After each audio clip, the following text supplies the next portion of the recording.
সাত সকালে মা উড়ালপুলে ঘটল দুর্ঘটনা। গার্ডওয়ালে ধাক্কা মেরে বাইক সমেত নিচে পড়ে গিয়ে দুজনের মৃত্যু হলো। চালকের মাথায় হেলমেট থাকলেও বাইক আরোহীর মাথায় হেলমেট ছিল না বলে জানিয়েছে পুলিশ।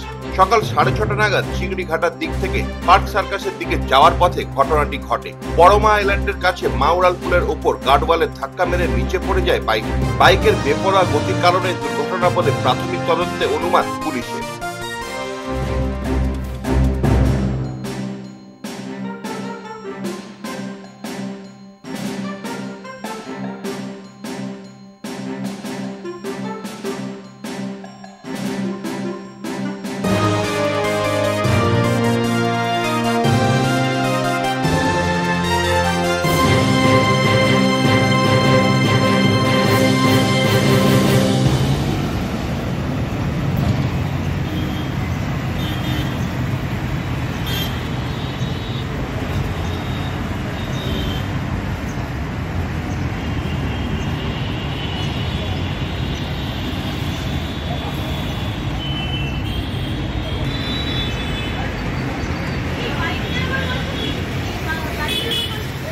এই তো গাড়ি।